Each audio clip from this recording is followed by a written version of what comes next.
que es memoria descriptiva, listado de ítems, el pliego, los planos y el cómputo métrico.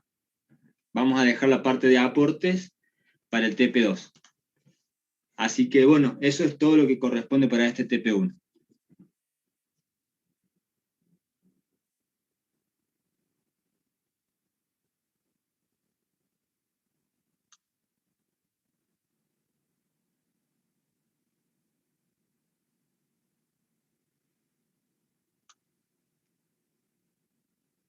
¿Cómo les ha ido con el cómputo métrico, chicos?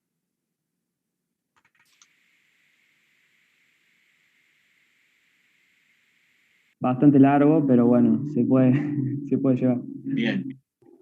Bien, un comentario que me surgió por ahí de algunas consultas. Cómputo métrico, ustedes toman el listado de ítems que ya teníamos hecho y van a calcular la superficie, volumen o longitud de lo que está en el listado de ítems. No hace falta que calculen los materiales, no hace falta que calculen ni siquiera la mano de obra, nada. Es solamente computar dimensiones geométricas. ¿Cuántos metros cuadrados tengo de losa? ¿Cuántos metros cúbicos tengo de hormigón de escaleras? ¿Cuántos de columnas? ¿Cuánto de excavación? ¿Cuántos metros lineales tengo de zócalo? Eso es. No, todavía no vamos a calcular cómo está compuesto cada ítem. Eso va a quedar para el TP2.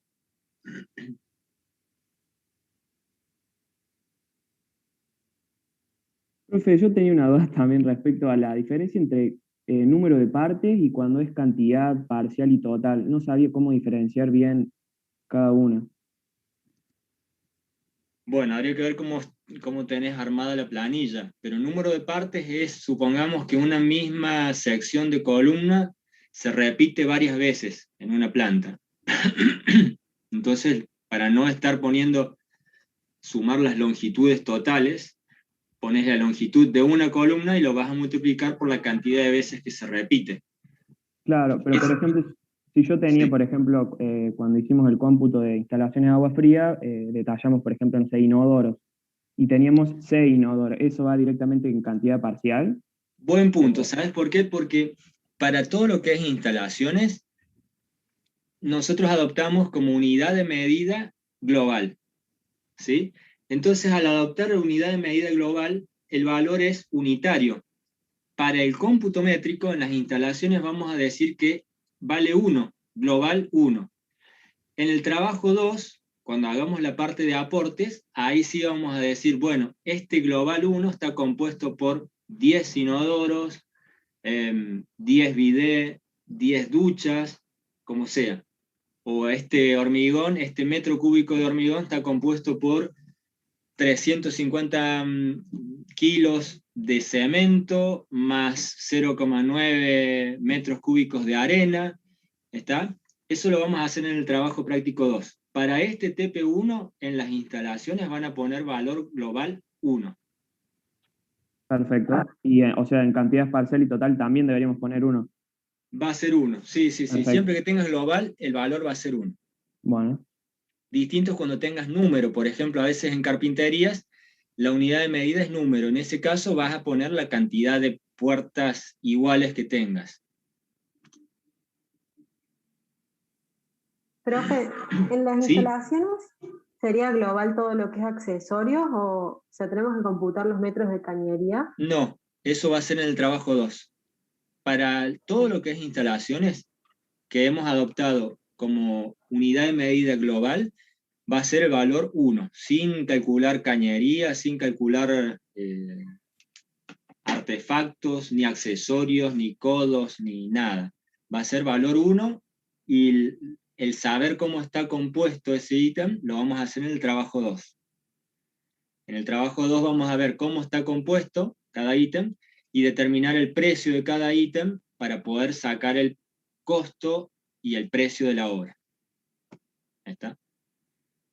y en ese caso, cuando tenemos que considerar la longitud vertical y horizontal, eh, necesitamos un detalle, sí o sí, de cada instalación, tipo, no sé, por ejemplo, de un baño, o no hace Y falta. mira, lo ideal sería que tuvieras, a ver, un pliego completo, tiene planos en planta de las instalaciones, pero tiene un corte también que te permite calcularlo. De por sí hay cuestiones básicas. Las llaves de luz están a 1,20, entonces si vos tenés un plano de planta, vas a calcular todas las longitudes, y cuando tengas que calcular las longitudes de caño y de cable, vas a saber que de la losa tenés, supongamos que la losa está a 3 metros, vas a bajar hasta 1,20 para llegar a la llave de luz. Pero si lo tenés en un corte es mucho mejor. Otra cosa es, en las instalaciones de gas, si tienen tiempo, está bueno hacer una axonométrica, que te permita ver todo el desarrollo de la cañería, ¿sí? Un plano, una axonométrica, donde veas el desarrollo horizontal y vertical de esa instalación. ¿Ahí está? Sí, gracias, profe.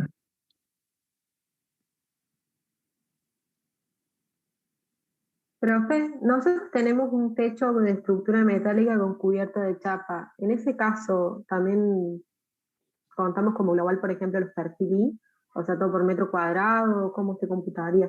A diferencia del aporte de materiales. Bueno, a ver, depende, porque si vos consideraste que ese techo es una cubierta metálica y lo calculaste como metros cuadrados, vas a decir simplemente cuántos metros cuadrados tiene ese techo.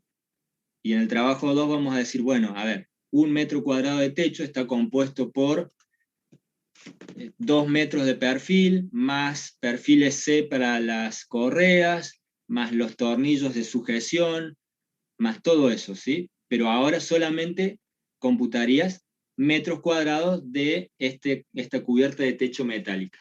Por eso habría que ver cómo es en detalle el caso de ustedes.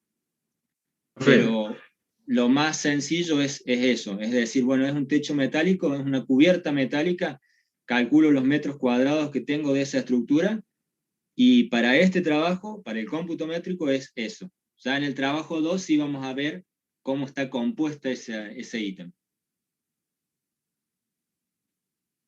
Profe, Profe, con respecto a una losa liviana de viguetas, ¿sería lo Metros mismo? cuadrados. ¿O la desmenuzamos en el cómputo? No, vas a calcular los metros Y hace cuadrados de falta losa. desmenuzar por viguet. No, eso lo vas a hacer en el trabajo 2, en aportes. Vas a decir, bueno, a ver, Excelente. cada metro cuadrado de esa losa lleva 2 metros o 2,5 metros cuadrados de vigueta, lleva 8 ladrillos huecos, lleva tanto hierro, tanto hormigón. Eso lo vamos a calcular en el trabajo 2, en la parte de aportes. Bien, perfecto, profe. Gracias. ¿Listo?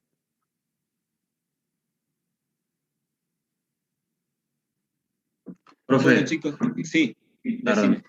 Respecto a lo que dijeron recién de las chapas, nosotros también tenemos el cerramiento lateral de chapa en un quincho en terraza. También lo computaríamos, digamos, al igual que la cubierta. Sí, ¿cómo lo tenés indicado? O digamos, a ver cómo sería. Es un cerramiento lateral el nombre del ítem. ¿Qué nombre le Sí, han puesto? cerramiento lateral de chapa y la cubierta también sería de chapa. Bueno, en todo caso discrimina lo que es cerramiento lateral de cubierta de techo, pero Bien, calcularon metros cuadrados. perfecto. Entonces los perfiles no los tenemos en cuenta, solamente los metros cuadrados de chapa. Eso lo van a calcular en el trabajo 2, en lo que es aportes. Listo, profe, gracias. Profe, Bien. Sí, con esto que está mencionando de cada ítem, ¿podríamos hacer por arriba cómo sería el cómputo de cada ítem rápidamente? Porque en el caso nuestro, en las losas, habíamos contado todas las viguetas. No, bueno, no sabíamos no sabíamos que era así. hacemos una revisión rápida. Por Dale, empezar, tenemos gracias. tareas preliminares, depende si han adoptado global, va a ser unitario, y en algún caso como limpieza de terreno, que puede ser en metros cuadrados, van a calcular los metros cuadrados del terreno. Habría que ver qué otra unidad pueden tener, pero es bastante sencillo. Después el movimiento de suelos va a ser metros cúbicos, para todos los casos, salvo algún, por ejemplo, extracción de suelo natural o de suelo vegetal, puede estar como metro cuadrado. Total, sabemos que la extracción va a ser de 30 centímetros o 35 centímetros. En ese caso, calculamos solamente la superficie del terreno, o sea, del contorno de la obra, que es lo que vamos a tener que extraer. Las demás excavaciones va a ser metros cúbicos, ya sea para fundaciones, para el zanjeo, para la instalación cloacal y pluvial,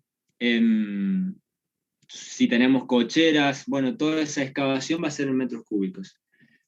Después tenemos los hormigones, que va a ser la parte de estructuras, metros cúbicos para todo excepto para losa. Entonces vas a tener cimiento que va a ser un hormigón sin armar, y el hormigón de limpieza también va a ser un hormigón sin armar. Si ponemos hormigón de limpieza para que proteja las armaduras, en el caso de vigas de fundación o en el caso de zapatas, va a ser en metros cúbicos, que vas a tener, supongamos una viga de fundación, vas a tener la viga, que supongamos sea de 40 centímetros, vas a tener esos 40 centímetros por 5 centímetros de espesor y por el largo total, ¿sí? Después vas a tener los hormigones armados, que dijimos que va a ser metros cúbicos, columnas, vigas, tabiques, bueno, habría que ver qué otra situación puedes tener, pero las losas lo vamos a dejar en metros cuadrados. ¿Profe? Sí. Perdón, una pregunta. ¿Y las plateas, en ese caso, también metros cuadrados? No, plateas yo la haría en metros cúbicos. Perfecto. Porque Gracias. es distinto el caso. En la losa sí vas a hacer metros cuadrados, porque en el caso que tengas casetonado, o en el caso que tengas viga, losa de viguetas, el volumen que estás calculando no es exclusivamente de hormigón. Está compuesto por hormigón, por viguetas o por casetones, por nervios. Entonces ya estarías mezclando cosas distintas. En el caso de una platea es exclusivamente hormigón y hierro, pero es hormigón. Bien, llegamos hasta estructuras. Estructuras metálicas, y depende cuál sea la estructura, porque si tenés una escalera, lo podés computar como global, lo podés computar como metros lineales de desarrollo de escalera, o podés calcularlo como superficie de escalera. Habría que ver el caso puntual. Cubiertas de techo, lo vas a tener, Yara, sí, te escucho. Profe, una consulta. Nosotros tenemos pilotes con vigas riostras. ¿Cómo computaríamos ahí? Bien, el pilote lo vas a calcular como volumen, y a la viga también. El pilote lo vas a calcular la sección, el círculo, por la profundidad, y si tenés campana, la forma correcta de hacerlo es una pirámide truncada, que se llama. Está la fórmula, lo pueden encontrar la fórmula, y tenés en cuenta cuánto es el diámetro mayor, el diámetro menor, la altura, y bueno, una operación matemática y lo resolves. Eso para el pilote. Y para la viga lo vas a calcular como una viga con las 3 dimensiones. Vas a tener el ancho, vas a tener la altura y vas a tener la longitud. Gracias. ¿Está? Perfecto. Un detalle importante. Sí. No sé si ya lo dijo, pero por ejemplo, el tema de cartelería y todo eso no lo computamos. O sea, en realidad lo deberíamos poner, pero no, Lo vas a poner como global. Sí, claro, lo vas a poner global o unitario. Cartel va a ser uno solo, así que pones uno. Claro. Bien.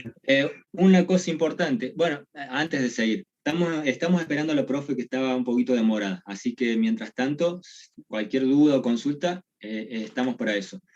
Lo que les iba a decir es que cuando computen los hormigones, no se olviden que en los cruces de viga y columna no tenemos que duplicar ese volumen.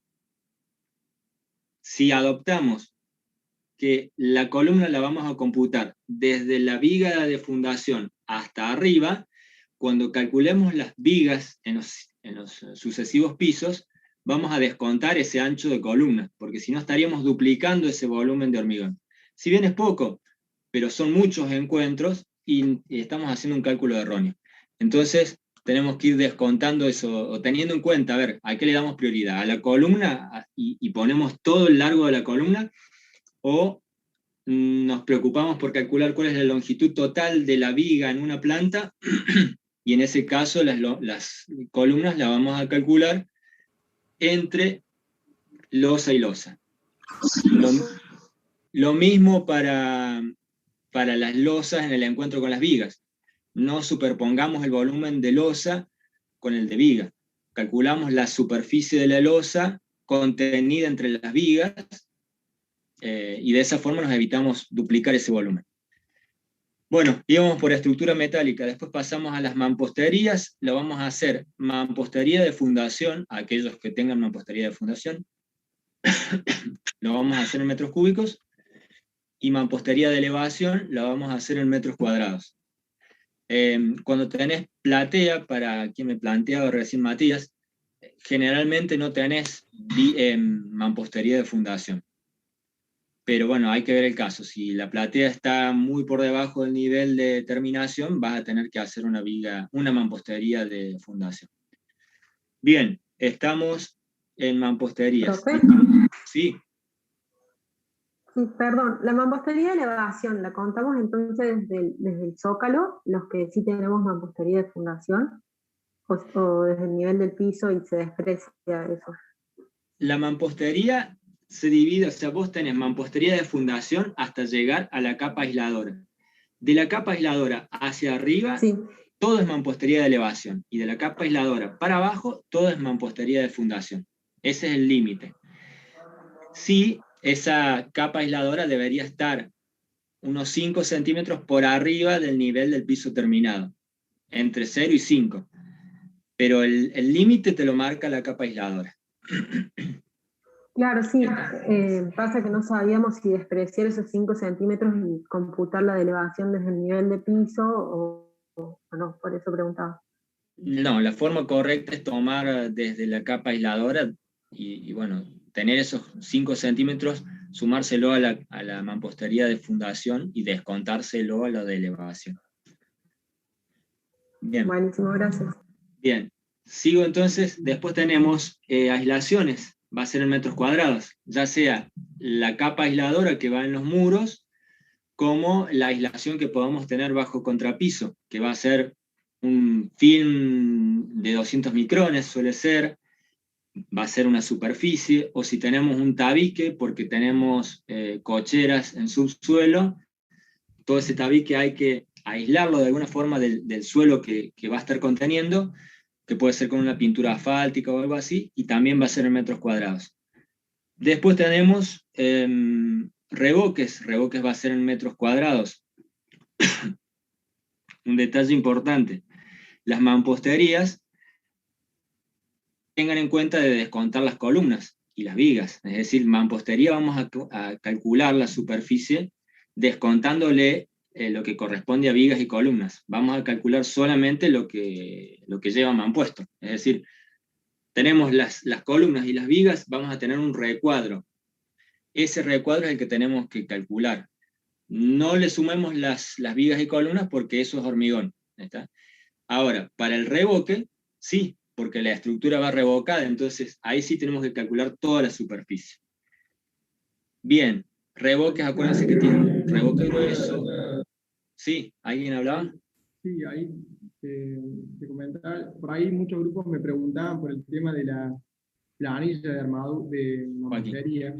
Sí.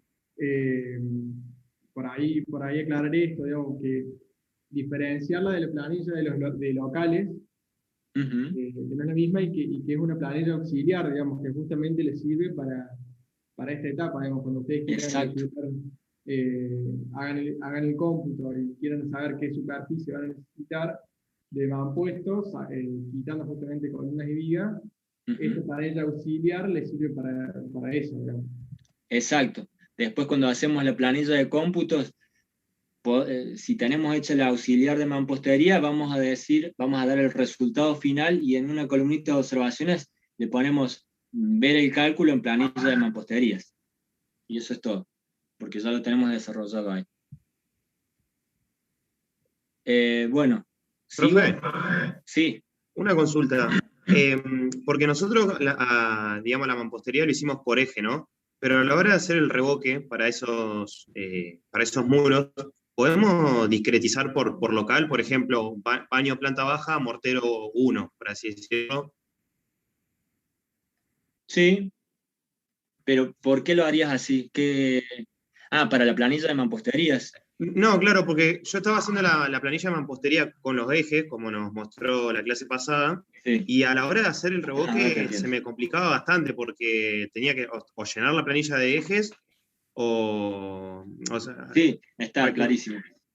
Sí, separarlo por ambiente. Si te resulta más fácil así, lo haces por ambiente. Dale, gracias. Perfecto. Entonces dijimos que los revoques vamos a pasar por encima de todas las estructuras para que todo quede revocado. Salvo que tengamos algún detalle en que alguna losa quede vista o algún tabique que quede a la vista, entonces, bueno, ahí obviamente no lo sumamos. Y vamos por revoque, pasamos a lo que es solados, vamos a tener contrapiso en metros cuadrados, la carpeta de nivelación en metros cuadrados, los pisos en metros cuadrados, zócalos en metro lineal, algunos pueden tener umbrales y solias o solías, eso lo van a calcular en metros cuadrados. Generalmente se los discrimina cuando tenés un umbral que es de granito, por ejemplo, en los ingresos a edificios o en alguna situación que tengas alguna situación particular. O sea, si vos tenés una puerta común, generalmente lo considerás como piso. Pero si está discriminado, lo van a calcular en metros cuadrados. Después, ¿qué tenemos? Pinturas lo van a hacer en metros... me estoy olvidando de revestimientos, revestimiento de muros. Para baños, para cocina, eso lo van a hacer en metros cuadrados. Después tenemos, y revestimiento de fachadas, si tienen un material, revestimiento plástico, lo van a hacer en metros cuadrados también. Okay. Sí. Disculpe la interrupción. En el tema de estructuras, lo que yo hice fue, por ejemplo, tenemos una memoria de cálculo donde me detalla lo que son las armaduras en las columnas, en las vigas, son todas diferentes, las va variando. Lo que yo hice es tomar, por ejemplo, subsuelo, columnas de subsuelo, las columnas que son iguales, tal volumen en metros cúbicos, y después a eso hay que sacarle la cantidad de material. Eso lo vamos a hacer en el trabajo 2. Bien. Ahora solamente son dimensiones geométricas, ¿sí? Ahora calculás volumen para el caso de las columnas que me decís. Perfecto. Entonces armadura todavía no lo trabajo. No, eso es para el TP2. Bien, porque, perdón, ahí viene mi segunda pregunta, ¿no? Porque para el TP2, cuando hablemos de armadura, al tener yo todas las armaduras diferentes en las columnas, me conviene ir una por una, porque tengo toda la información, para hacer por fil, que es columna 1, 2, subsuelo, después columna 1, 2, planta baja, y así porque va cambiando. Si cuentan con esa información, es lógico discriminarlo ahora, porque después cuando hagamos el TP2 vas a decir, bueno, la columna 1, que tiene 30 por 50 y tiene 6 barras del 12, va a tener una cuantía, la voy a calcular. Cuantía es la cantidad de hierros por metro cúbico. La columna 2 tiene las mismas dimensiones, pero en lugar de 6 barras tiene 8 barras. La cuantía es distinta, entonces voy a tener un valor distinto. Entonces, si tienen esa información, está bueno discriminarla ahora. Si no, no es problema, o sea, lo pueden hacer después en el TP2 y a la hora de calcular, van a tener que volver a calcular qué volumen tenía cada uno, la columna 1 y la columna 2. Pero si lo hacen ahora, mejor.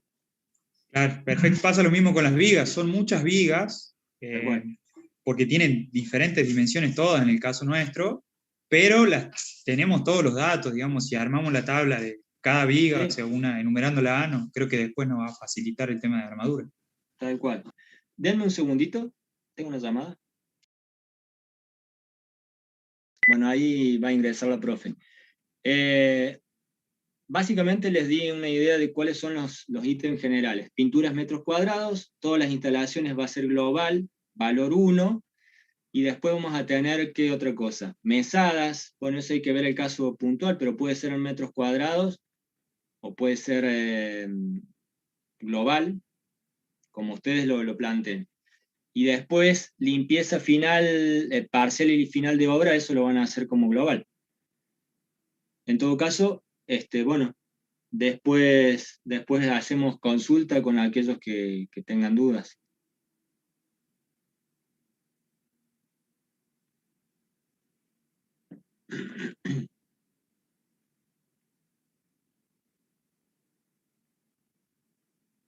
Y en los pliegos, no se olviden que es un pliego particular de especificaciones técnicas. Es decir, vamos a dar las especificaciones de nuestra obra, pero enfocado justamente en nuestra obra. O sea, vamos a decir, bueno, la excavación para fundación va a ser y vemos en el plano, a ver, es de 80 centímetros de profundidad por 60 de ancho. Esas dimensiones las vamos a comentar en el pliego.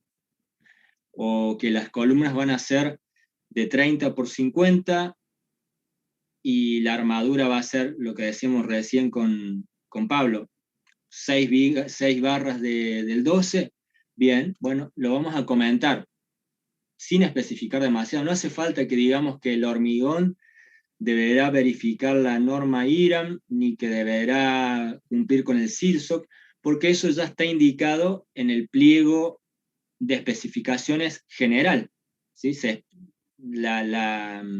Tenemos pliegos generales y pliegos particulares. El pliego general es algo que se utiliza para muchas obras, que lo puede tener una entidad pública como puede ser la Dirección Provincial de Arquitectura o la Dirección Provincial de Vialidad, que tienen su pliego general, pero para cada obra hacen especificaciones particulares. Nosotros tenemos que hacer un pliego particular, es decir, hablar de nuestra obra. Entonces, tenemos que dar indicaciones sobre nuestra obra. Enfóquense en eso y por ahí no pongan demasiadas especificaciones muy generales. Tienen que ser particulares. Hola, Seba. Hola, Adriana, ¿cómo estás? Hola a todos, buenas noches. Hola, Joaquín. Buenas noches. Buenas noches. Buenas noches. Buenas noches. Hola, ¿cómo están? Disculpen la tardanza y la hora. Bueno, Adri, ahí te dice coadministradora, así que bueno, estamos en condiciones. Dale, entonces voy a empezar a compartir. Buenas tardes a todos. Después vamos a hacer una breve clase hoy, y después si algún grupo tiene alguna consulta para hacer, vamos a ver el tema de las consultas. No sé si les adelantaste para la semana que viene cómo va a ser la modalidad. No les comenté nada. Bueno, ya les voy a comentar entonces después de clase cómo va a ser el tema de la presentación de ustedes, el trabajo práctico 1 en forma grupal. Va a ser con una evaluación individual, por lo tanto todos tienen que conocer un poco del trabajo práctico que están realizando.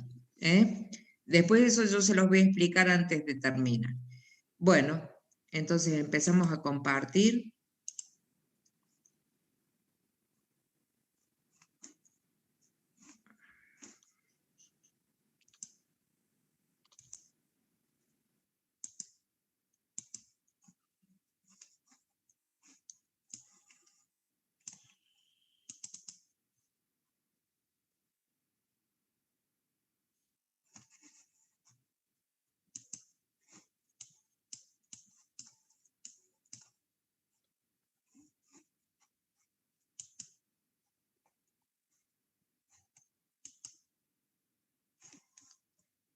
¿Me confirman, por favor? No, Adri, todavía no. No, profe, no. Bien, voy a empezar de nuevo.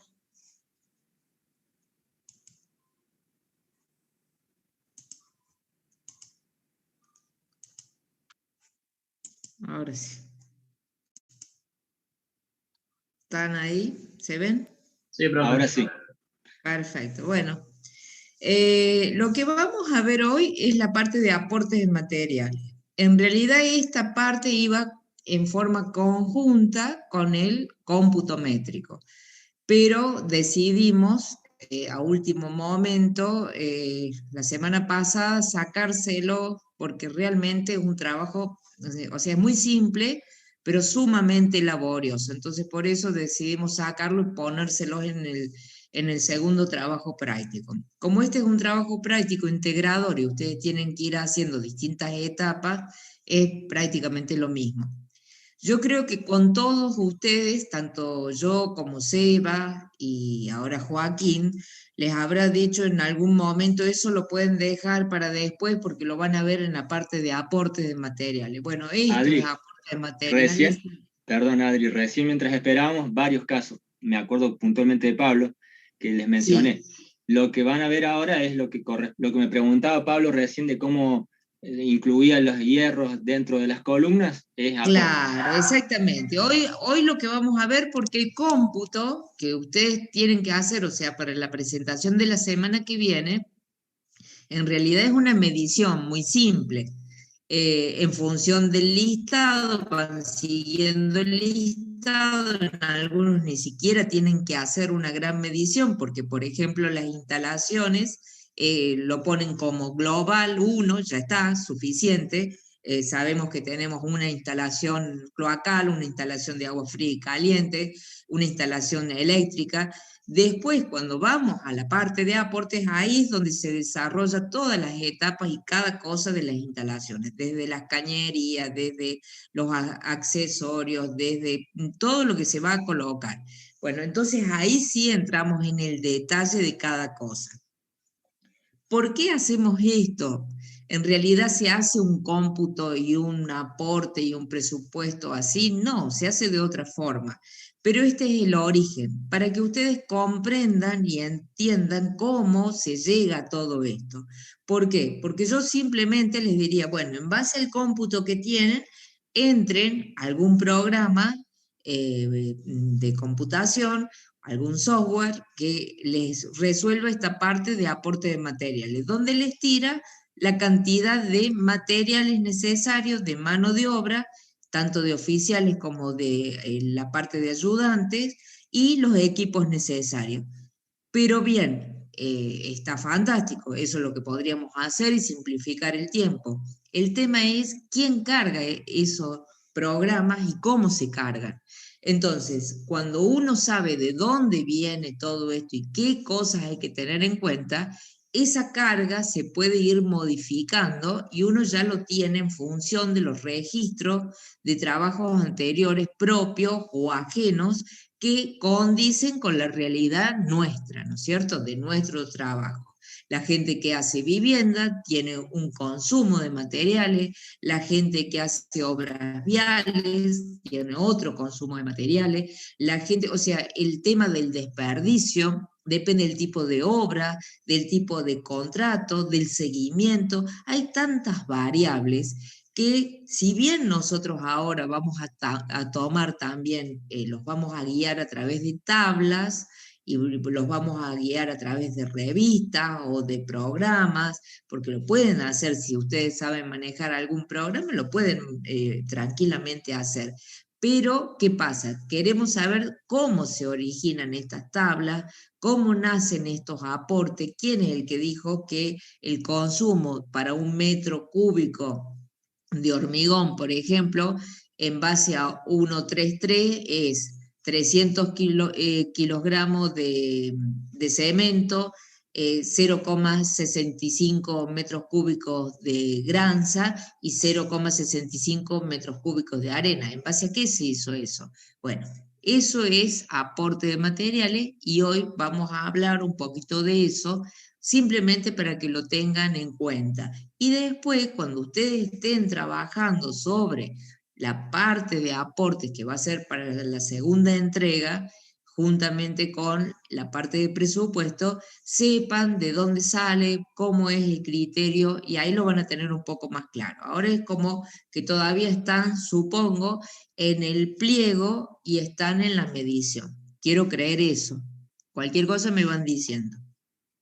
Los escucho. están en eso, supongo, en medición y en armar el pliego. Sí, yo creo que estamos en el cómputo métrico y en eso. Bien, bueno, entonces esto les va a venir bien porque en realidad todo está relacionado y entonces es momento de empezar a entender un poco mejor cómo funcionan estas cosas. Bueno, lo voy a poner en presentación, así lo vamos viendo, la parte de aporte de materiales. Bueno, ¿para qué se hace el aporte? El aporte es más o menos como le explicaba la última clase que les dio Seba, tiene también un motivo para realizarlo. O sea, no lo hacemos porque sí, porque si estamos haciendo una aproximación del presupuesto, como ustedes hicieron en una primera etapa en la parte de la memoria descriptiva, ahí no necesitamos conocer el aporte de materiales. Pero sin embargo, cuando nosotros vamos a la obra y ya vamos a realizar la obra, tenemos que determinar las cantidades para hacer las compras. No solamente para hacer el presupuesto, sino para comprar esos materiales. ¿Y cómo vamos a comprar? Bueno, vamos a comprar en función de las cantidades que nosotros hemos calculado a través de estos aportes, de estas tablas, y vamos a determinar esas cantidades. Además nos sirve también el aporte de materiales, como estamos viendo el consumo para una unidad de medida, que puede ser metro cuadrado, metro lineal, metro cúbico, para una determinada unidad de medida estamos viendo cuánto es el consumo, eso nos permite hacer un control, un seguimiento y una planificación de estos consumos. De lo contrario, nosotros tendríamos valores, pero no sabemos bien si están bien o están mal, esa inseguridad que ustedes van a tener cuando tengan que hacer el primer cómputo y la primera determinación de la cantidad de materiales para ir a comprarlo para hacer una obra. Lamentablemente, todo lo que yo les voy a explicar ahora fue diseñado y conformado entre los años 50 y 55.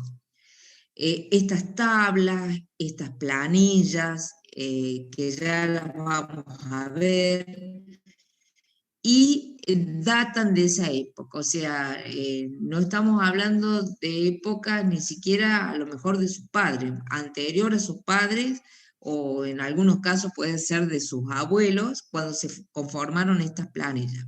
¿Por qué se conformaron estas planillas? ¿Quién las hizo? Bueno, hubo un gran desarrollo de la obra pública y eso permitió que se vaya haciendo ciertos registros de consumo. Esos registros fueron a través de los años, se fueron volcando en distintas planillas, sobre todo de la obra pública. Se hicieron hospitales, se armaron las ciudades, se hicieron las ciudades universitarias, se hicieron escuelas, se hicieron planes de vivienda, porque se empezó a traer la gente del campo hacia la ciudad, porque empezaron el desarrollo industrial. Básicamente fue en nuestro país, pero también ocurrió en toda América Latina y en todo el mundo, el gran desarrollo de las ciudades a partir de los años 50. Entonces se empezó a hacer un registro a nivel nacional, a nivel provincial, en base a la obra pública, que por ese entonces tenía mucho auge, y ahí quedó plasmado esas cantidades y esos valores. Obviamente que si eso hoy lo comparamos con la realidad actual, ha cambiado mucho. ¿Y qué ha cambiado? Porque han pasado más de 60, 70 años. ¿Qué ha cambiado? ¿Qué les parece a ustedes que puede haber cambiado en el medio? De cómo se construía antes, que me daba determinado aporte, a cómo se construye ahora, que me puede llegar a dar otro aporte. ¿Qué les parece? Los escucho. Y usted, profe, había nombrado que actualmente capaz el software te resuelve el aporte de materiales, por ahí va por el lado de la tecnología, ¿no? Sí, la tecnología, obviamente que contamos con otro tipo, pero en cuanto al rendimiento del material. O sea, vos me estás hablando de un programa que te va a solucionar tu labor profesional en gabinete. No un trabajo de campo, sino un trabajo en oficina. Ahora yo digo, ¿qué creen ustedes? ¿Puede haber variado estas cantidades? O sea, el consumo allá por los 50 al consumo en el 2021, en cuanto a consumo, cantidad para hacer un metro cuadrado de contrapiso, un metro cuadrado de colocación de cerámico, o un metro cuadrado o un metro lineal de zócalo. ¿Puede haber cambiado el consumo? ¿Qué les parece? A ver qué piensan. Yo, profe, creo que sí. Un ejemplo sería el edificio central de la UTN, por ejemplo. Creo que hoy en día se haría de otra forma. Tiene un montón de metros cúbicos de hormigón. No Bien, sé si pero va eso por ese lado. ¿cómo lo llevas al consumo? Para decir, bueno, o sea, vos decís que hay mayor consumo, que a través de los años Antes. hay mayor consumo, decís No, antes mayor consumo. que antes había mayor consumo que ahora. Sí. O sea, en todo caso debe haber habido más obra pública o más obras. Sí, o quizá hoy en día hay más materiales nuevos, con mayores rendimientos y no se necesita la Bien, misma bien, cantidad que lo que era antes, que no tenías bien. O mucha sea, nuevos variedad. materiales, Sí. bien. La Nuevos tecnología, digamos. materiales y nuevas tecnologías. Sí. No sé quién habló. No, sí, también decía de nuevas tecnologías. Quizá antes, no sé, usábamos un piso cerámico, hoy se utiliza un porcelanato, por ejemplo, y como que va mutando eso. Supongo que son Bien, en tendencias. cuanto, ese sería el revestimiento, ¿verdad? Entonces, de metros cuadrados, ¿crees que la cantidad te va a cambiar porque sea un material u otro? ¿O es Sí, el servicio y la prestación lo que va a cambiar? Es importante eso, ¿es la cantidad o el servicio que te da ese material? La cantidad es la y yo misma. creo que Para mí ambas cosas, ¿o no? depende del ítem, sería. En el caso de un solado, los metros cuadrados serían muy similares. Son iguales, o Sí, sea, la medición es una, o sea, vamos a medir de la misma forma, los va a dar, pero la prestación va a ser diferente. Pero hay algo de cierto de lo que dice ahí el compañero, acá los voy a poner para verlo porque no los estoy viendo, el que quiera levantar la mano levanta. Eh, es verdad lo que dice ahí el compañero, porque antiguamente, por empezar, como él dice, no existía el porcelanato. Anterior a la colocación de cerámico estaba el calcario.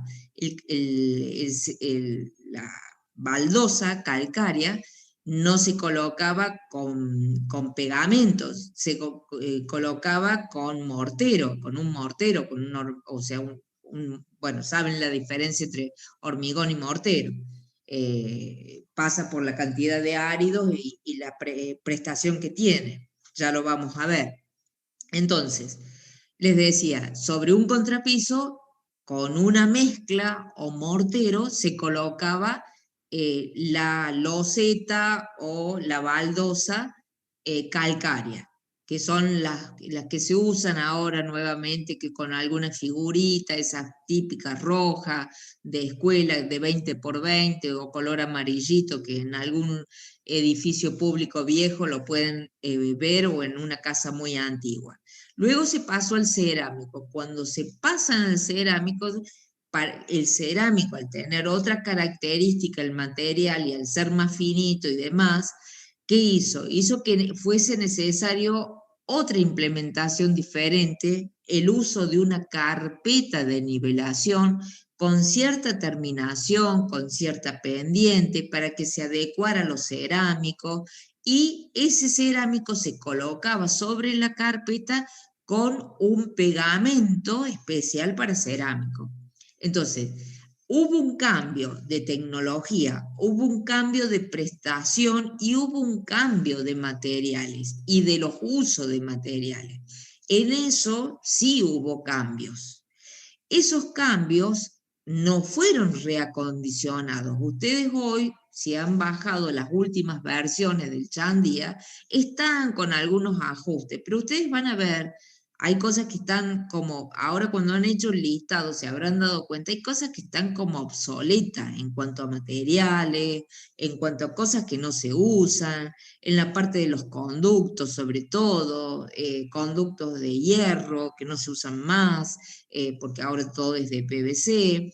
Hay un montón de cosas que a ustedes les debe haber llamado la atención, porque dice, esto no se usa, esto no se hace así. Si bien lo han, el que tiene la autoría sobre el libro ha hecho algunas modificaciones y algunas adecuaciones con materiales nuevos, no sigue estando materiales que ya son obsoletos o no se usan más. Bien, ese cambio hubo. Ahora, en cuanto al rendimiento, el rendimiento de lo que es básico o convencional, llámese revoque, llámese mampostería, contrapiso, cielo raso, bueno, toda la actividad de albañilería que hemos estado viendo como un capítulo, cubierta de techo y demás, el rendimiento de los materiales sigue siendo el mismo, no ha cambiado. O sea, ese trabajo de aporte que hay en las tablas que todo el mundo utiliza, en realidad están bien determinadas. Era un consumo bastante certero y les voy a decir más, hasta mucho más analizado de lo que puede andar circulando en las revistitas. ¿Por qué? Porque se hacían los morteros y se calculaban en base, por ejemplo, a un correcto cálculo de lo que eran las cales. O sea, qué tipo de cal era, no solo si era hidratada o hidráulica, sino de qué cantera, de qué región. Por ejemplo, ustedes van a ver que el Chandia usa polvo de ladrillo, no sé si, no creo que no han llegado porque no han visto la parte de aporte de material, pero si ustedes alguno miró algo y vio algo de aporte, bueno, ¿por qué el polvo de ladrillo? Porque ellos estaban, el que hizo ese libro, estaba en la provincia de Buenos Aires y no tenían arena mediana como nosotros teníamos, tenían la arena fina del Paraná, pero no la de río mediana que se usa para el mortero. Entonces, ¿qué hacían? Para engordar la mezcla, una palabra que utilizan por ahí los albañiles, para darle un poco más de cuerpo a ese mortero, lo que hacían, le ponían polvo de ladrillo, y con eso lograban cierta plasticidad también y ciertas características que le daba a ese mortero. Esas tablas, vuelvo a repetir, no están 100% obsoletas, están en parte obsoletas por la tecnología o por el cambio de materiales. Como lamentablemente no hubo una seguida en cuanto a medida que se iban innovando en la tecnología, en los conocimientos, en la prestación de nuevos materiales, gente que se abocara a tomar un registro, ahí es donde interviene el tema de las marcas. ¿Por qué? Porque fíjense que ustedes han hecho un pliego y yo les hacía mucho hincapié que ustedes siempre dejaran en claro un tipo de marca.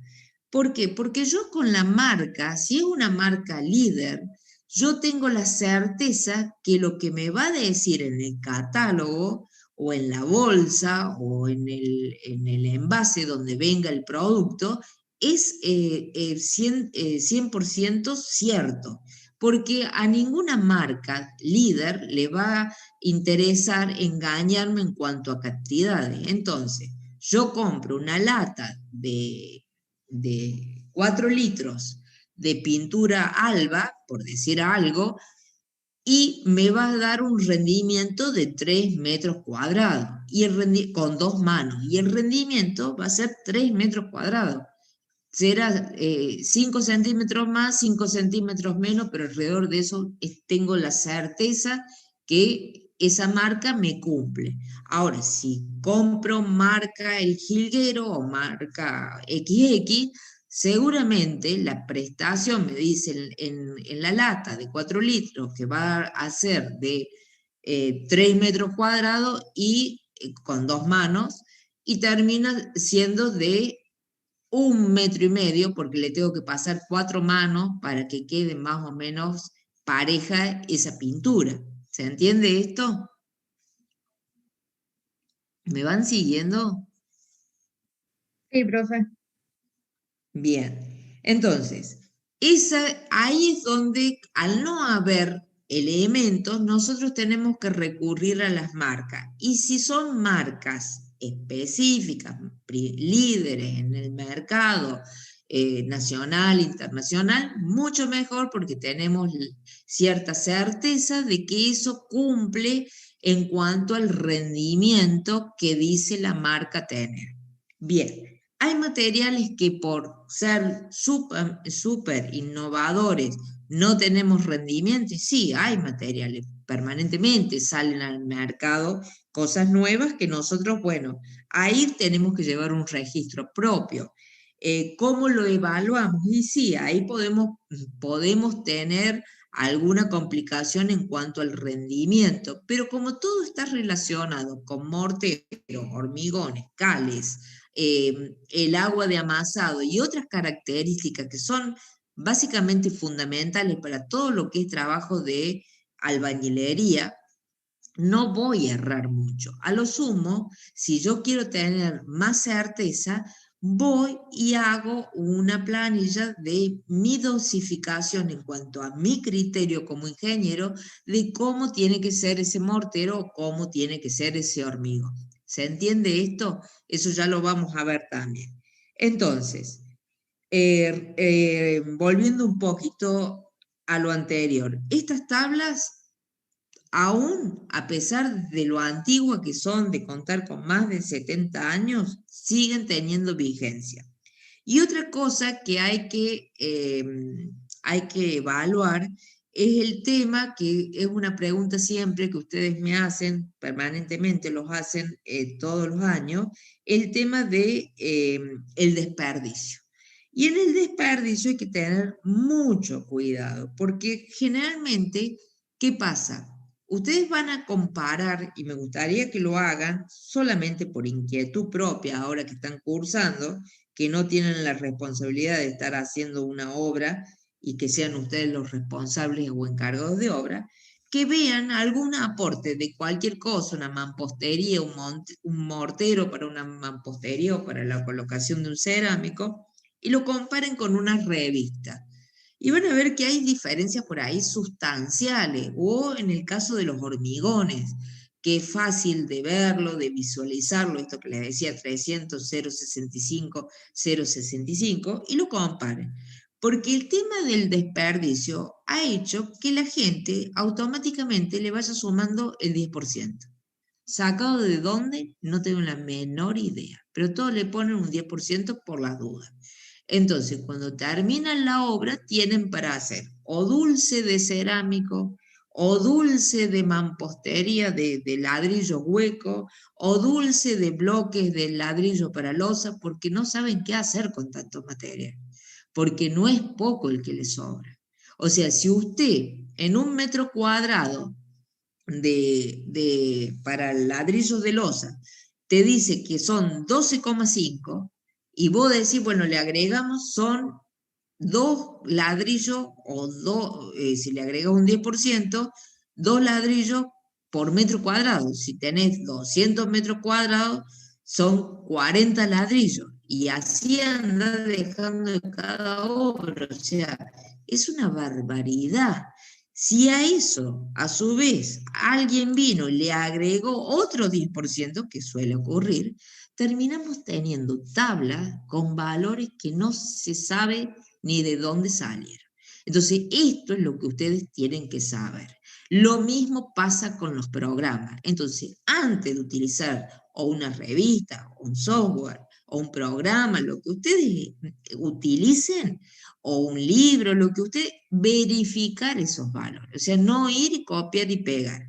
Ahora no tenemos oportunidad, lamentablemente vamos a ir a bases y a fuentes muy antiguas, pero dentro de todo bastante certeras, como son la bibliografía que yo les he marcado, les he presentado el primer día de clase, pero tengan en cuenta esto. ¿Por qué les digo esto? Porque hay muchísimas revistas, información, y ni hablar por internet. No revisan. Si a eso le agregamos por ahí el cómputo métrico, chicos, el cómputo métrico es para revisar entre todos. El trabajo que sea entre 4 no es para que uno lo haga, el otro lo pasen limpio y los otros 2 se mate y traigan los criollos. Es para que lo hagan y lo revisen y lo revean. El otro día en una excavación veíamos con un grupo, que por suerte me olvido enseguida de qué grupo era, para una excavación de una zapata y unos pilotes, terminaban sacando, pero, o sea, no era mucha la superficie, 50 camiones de 6 metros cúbicos cada camión. Yo le dije, hagan la idea, pongan uno atrás de otro. Esto, no sé si estaba Sebastián cuando lo hice una vez, 50 camiones.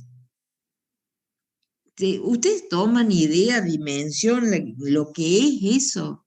O sea, ¿cuántas cuadras tendríamos que tener de camiones con tierra para el volumen?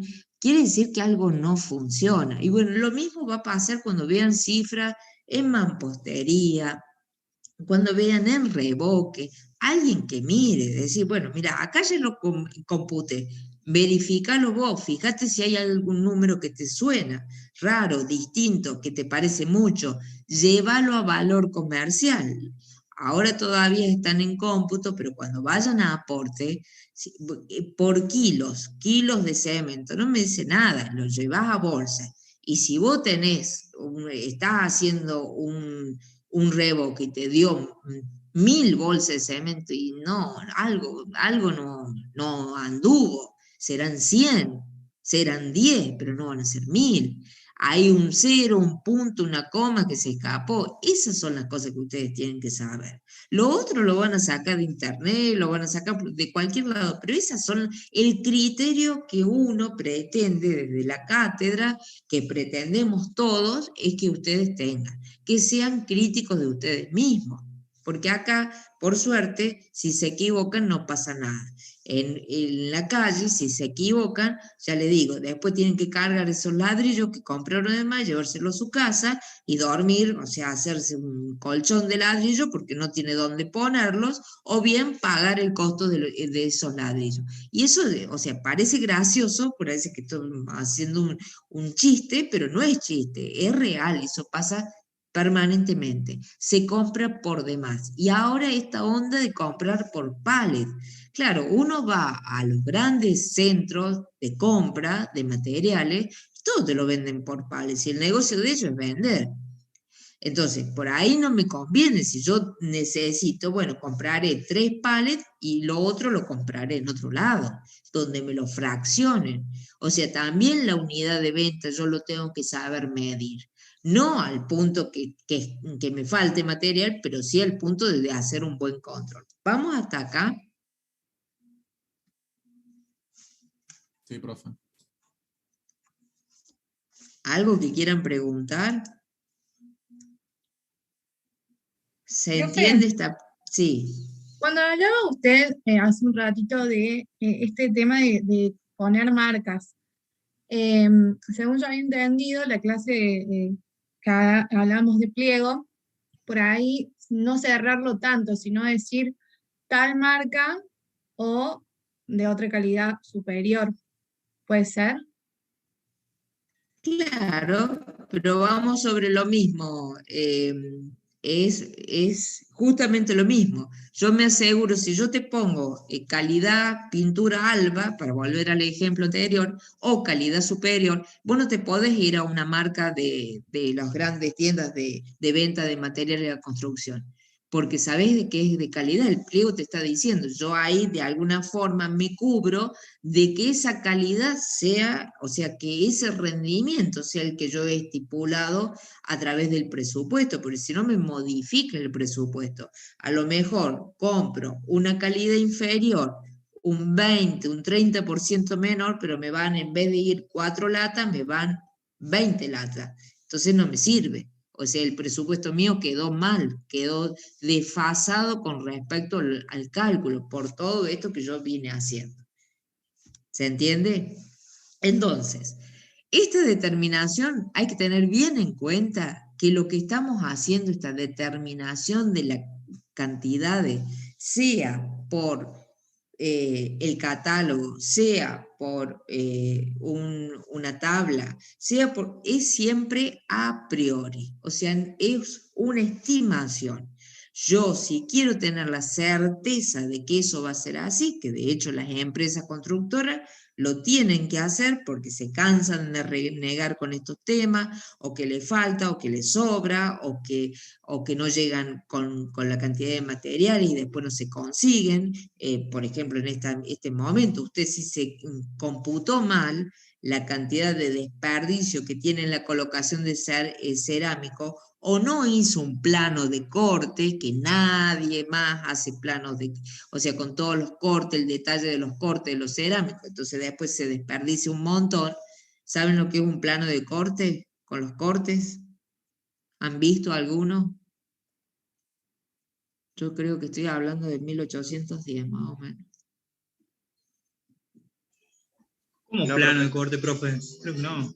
O sea, corte sí, pero planos de No corte. los cortes de planta. Claro, no, un no. plano donde usted, digamos, a escala, puede hacerlo uno en 50, uno en 20, hace toda la colocación de acuerdo al cerámico que tenga, porque puede ser de 30 por 60, puede ser de 1 metro por 1 metro, y determina dónde van a quedar los cortes de ese cerámico. ¿Para qué? Primero, para que queden ocultos en lo posible, que no le queden en el medio, un corte en el medio, o sea que usted venga con un porcelanato de 1 por 1 y en el medio le queda un corte porque le quedó más grande del otro lado, o sea, no los calculó. Entonces, para que quede prolijo, se hace un plano y se hace a detalle cómo se colocaría el cerámico. Entonces, usted los cortecitos generalmente los lleva a los extremos. ¿Para qué? Para que no se vean. Entonces, eso es una forma. Cuando Eso lo no hicimos, se profe. calcula... ¿Cómo? Eso lo hemos hecho igual, ahora que lo explica así, lo hicimos en Ah, tecnología de la bien. construcción. ¿Y cómo lo llaman a eso? No Plano me de acuerdo el nombre, yo le detalle. decía detalle, pero sí, ocultábamos los cortes atrás del inodoro o adentro de la ducha, en lugares donde no sean visibles. Claro, claro. Bueno, eso hay que hacerlo. Eso tiene que ver también con el rendimiento. Eso tiene que ver, porque si es cuadrado o es rectangular o una figura, digamos que no tenemos grandes problemas. Pero ¿qué pasa cuando es trapezoidal o qué pasa si es circular o es una figura rara? Bueno, ahí se complica mucho el tema. Entonces el desperdicio puede ser muy alto. Y si yo no lo calcule, tampoco lo calculé en el presupuesto. Por lo tanto, después el presupuesto falla en ese punto. ¿Se entiende? ¿Estamos? Sí, profe. Sí, profe. Bien. Entonces, básicamente, ¿qué tenemos que hacer cuando tenemos que calcular el rendimiento de los materiales? En primer lugar, fijarnos en el tipo de dosificaciones que vamos a utilizar en base a tablas, lo que dijimos recién. Podemos establecer el tipo de mortero y hormigones en base a tablas o lo podemos calcular, ustedes ya han calculado, supongo, para 1 metro cúbico de mortero o 1 metro cúbico de hormigón, con las particularidades que ustedes determinen, con las características, perdón, para su aplicación. Entonces eso también lo pueden calcular, es otra forma de hacerlo. mediante las especificaciones técnicas que tenga el fabricante, que es lo que acabo de decir, en base a la experiencia, porque también esto depende si nosotros somos prolijos. Siempre les digo que en esta parte de la obra, mientras más prolijo sea, mucho mejor. Yo sé que siempre las obras, por lo compleja y por todo, por cómo nosotros vivimos, nuestro país en particular, nada se programa. Por ejemplo, estos planos que ustedes llaman de detalle, nadie los hace, pero muchas veces me soluciona problemas posteriores. Entonces, eso hace también a lo que yo le denomino experiencia profesional. Por ahí perder un día más de trabajo o invertir unas horas más de trabajo hacen a que ustedes tengan cierta certeza de lo que van a hacer, que no es poca cosa. Más aún cuando no tienen una experiencia ya formada de muchos años de trabajar en lo mismo. Pero aún así, con todos estos cuidados, siempre los valores obtenidos son orientativos. Eso lo tienen que tener más que claro. Puede haber diferencias, un montón. Lo que nosotros tratamos, como estamos haciendo un presupuesto, algo previo, algo que nosotros después, una vez que pasamos esta etapa, los vamos a olvidar cómo lo calculamos, porque ya estamos en los costos, ya estamos en otra cosa. Lo que tenemos que hacer es que tratar que sea lo más cierto posible. Eso es todo lo que se busca, ¿eh? No es para asustarse mucho, pero bueno. ¿Vamos bien, chicos?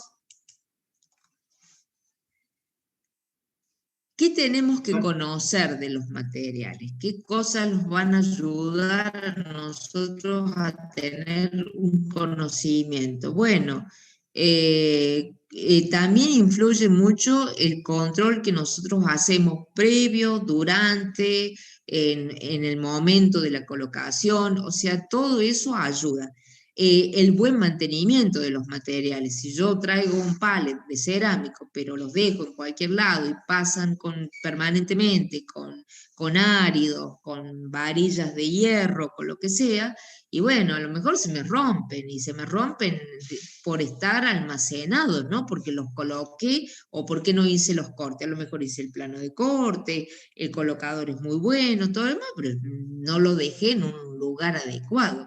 Entonces, bueno, hay que tener como muchas variables todas juntas e irlas acomodándolas. Por eso el organizar un obrador desde el inicio, aunque sea una obra muy pequeñita, por lo menos tener la idea de dónde vamos a dejar cada cosa es muy importante.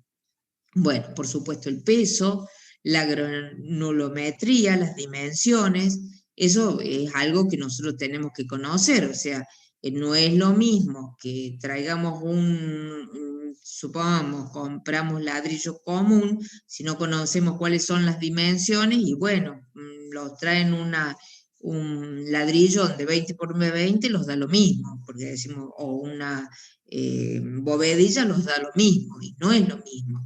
Esas cosas tenemos que saber cómo son esos materiales, verlos, observarlos, preguntar, fijarse en las especificaciones técnicas, bueno, todo eso lo tenemos que hacer.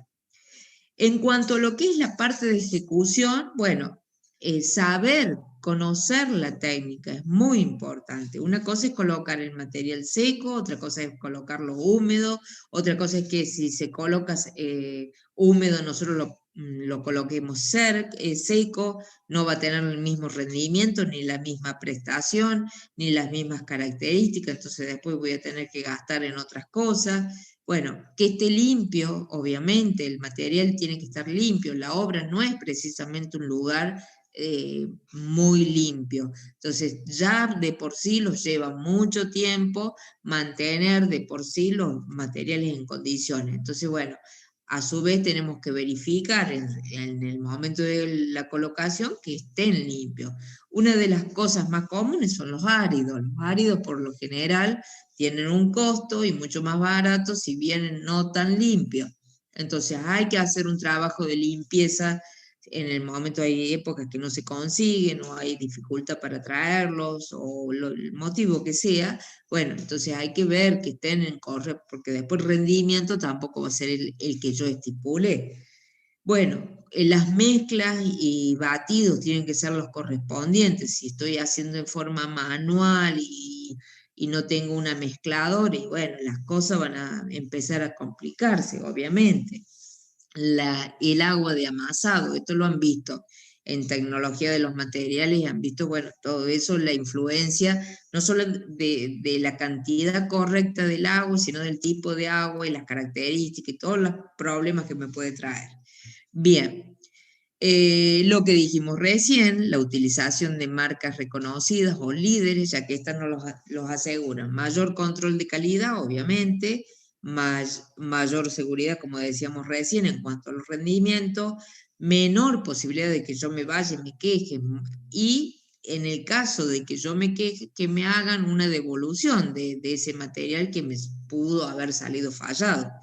Y por lo general siempre hay stock, eso también es bueno. Cuando entran estas containers con materiales de muy buena calidad y muy lindos o muy modernos, de cerámicos, de grifería, de pintura, pero y que no son nacionales por lo general, bueno, después cuando queremos reemplazar ese producto o comprar más del mismo, recuerden que la obra va a depender del tipo de contrato. Entonces, en una época puede ser que haga un tipo de contrato que yo lo vaya haciendo por etapas, entonces eso no me permite comprar todos los materiales.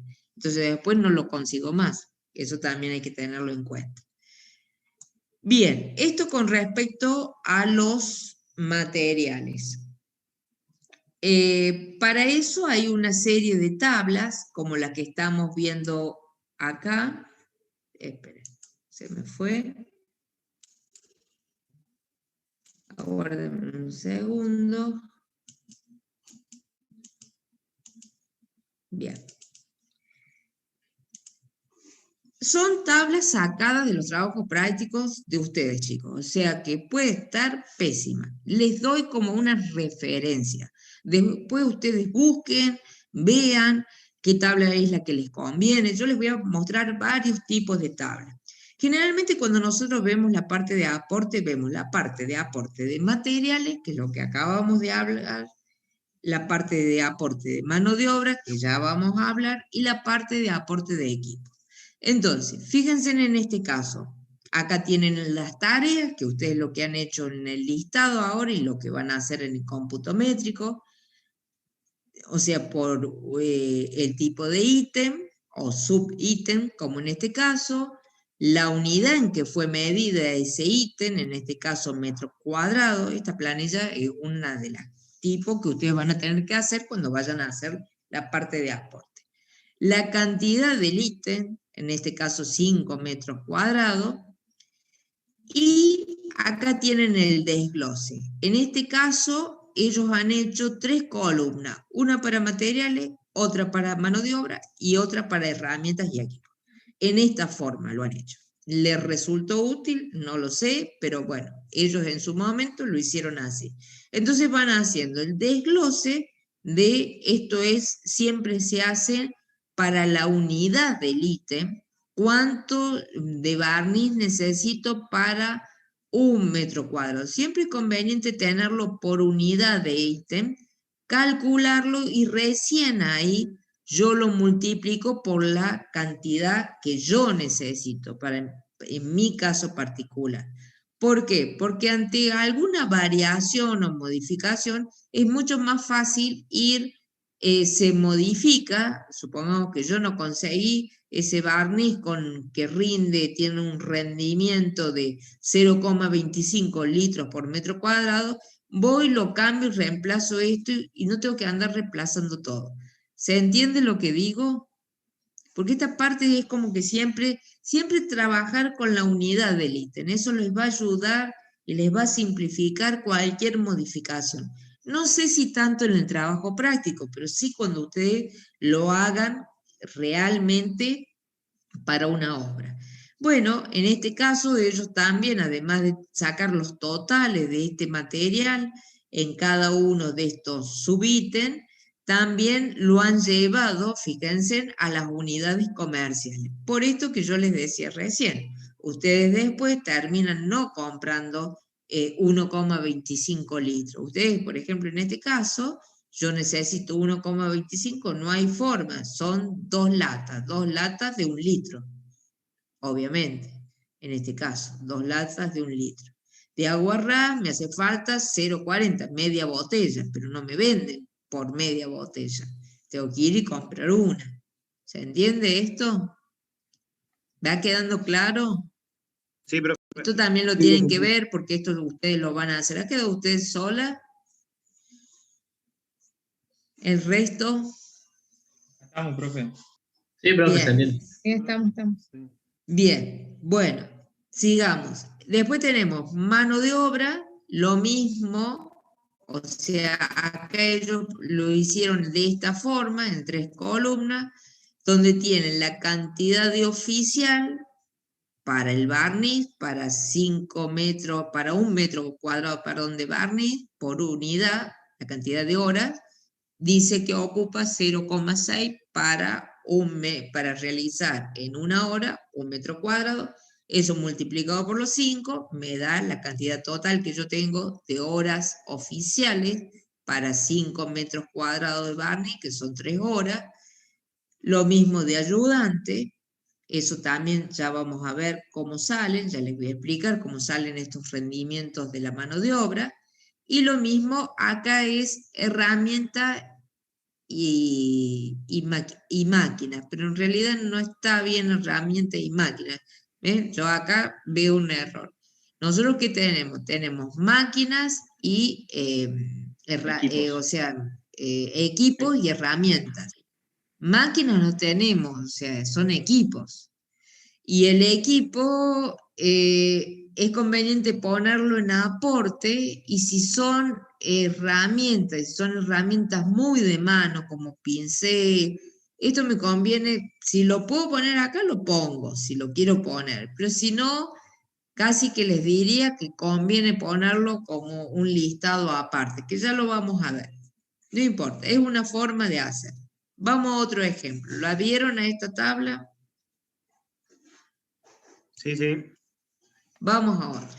En este caso, acá este compañero de ustedes, estamos en estructuras de hormigón armado, también una tabla para aporte. Él, en particular, estamos justo en la parte de hormigón, lo hizo en forma horizontal. Si ustedes se fijan, lo mismo, directamente enumera el ítem o subítem en este caso, y va nombrando lo que es mano de obra, materiales y equipos.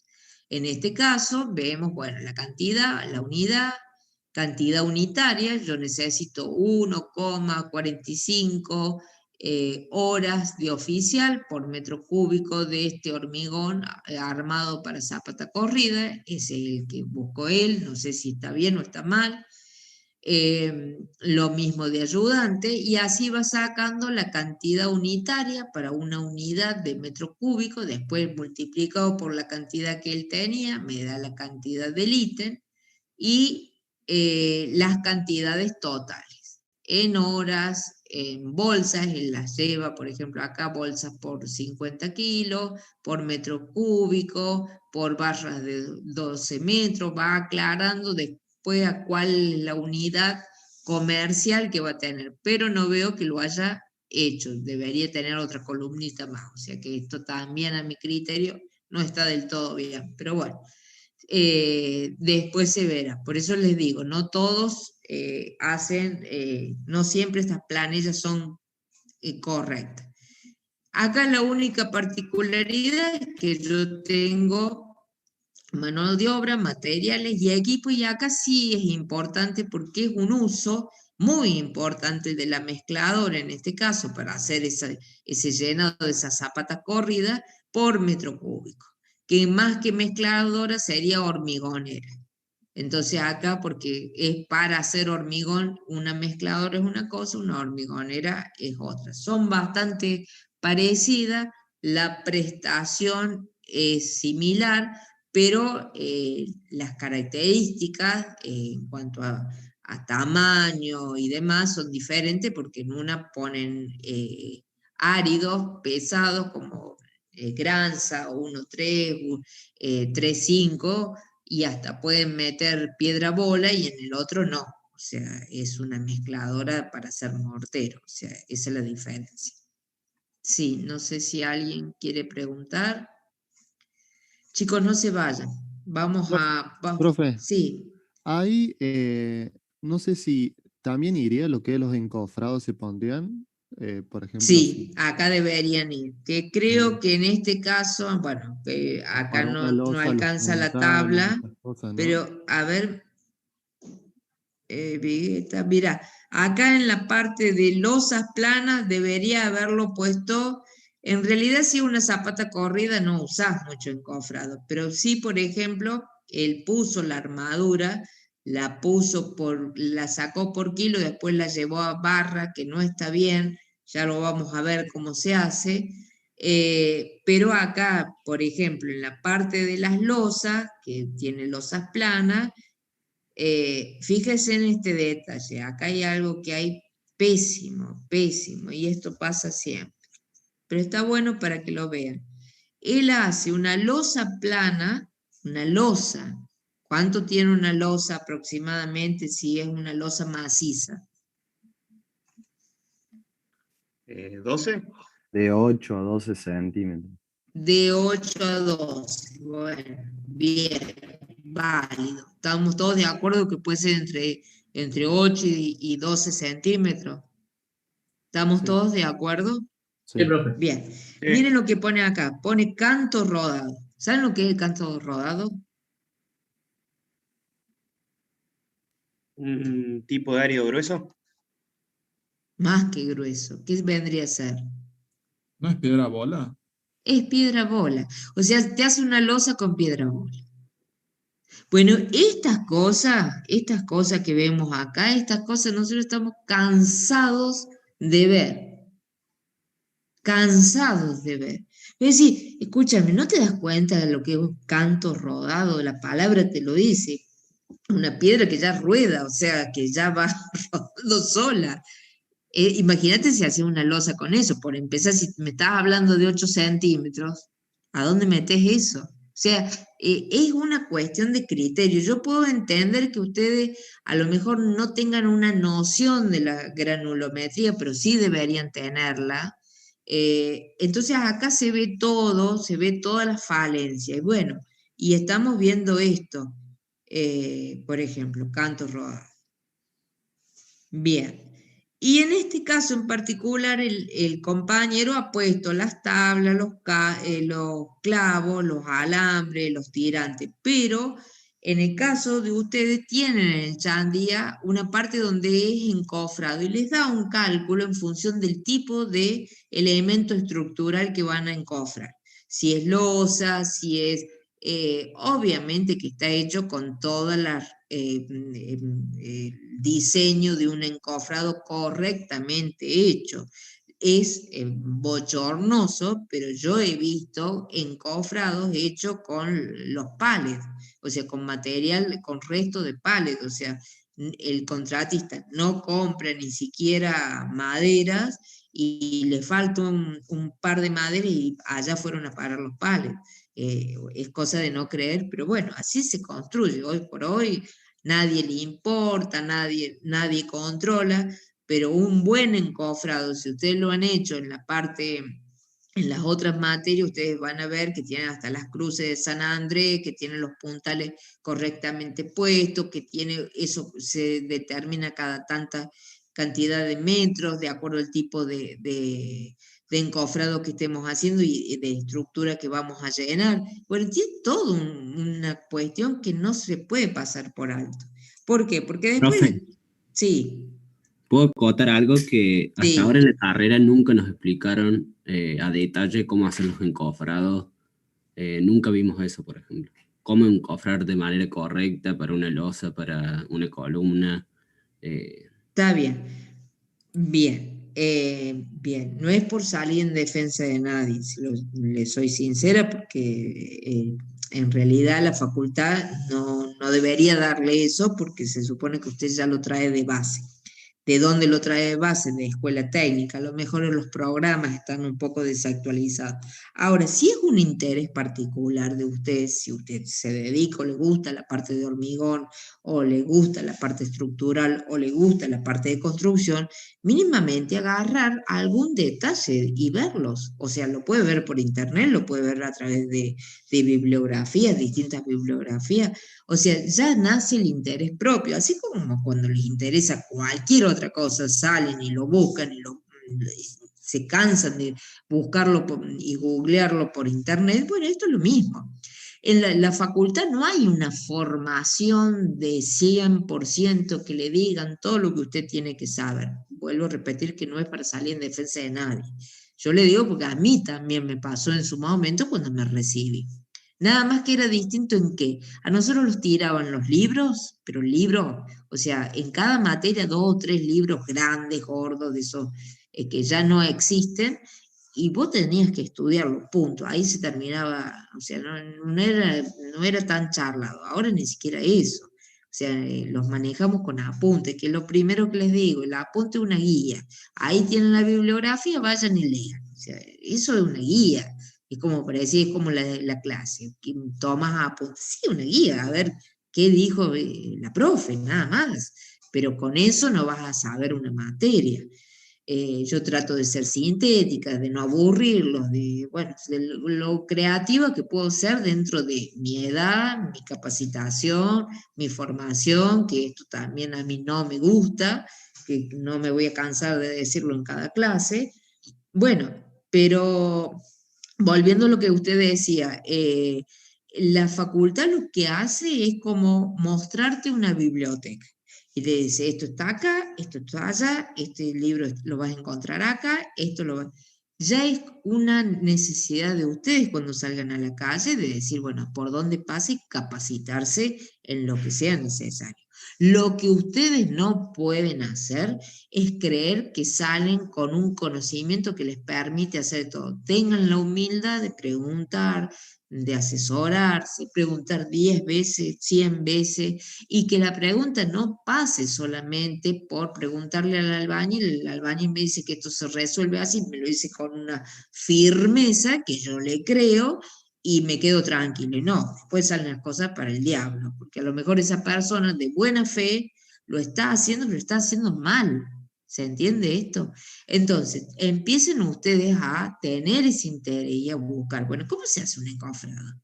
¿Cómo es un encofrado bien hecho? De hecho, hay obras que se hacen muy bien, se encofran muy bien.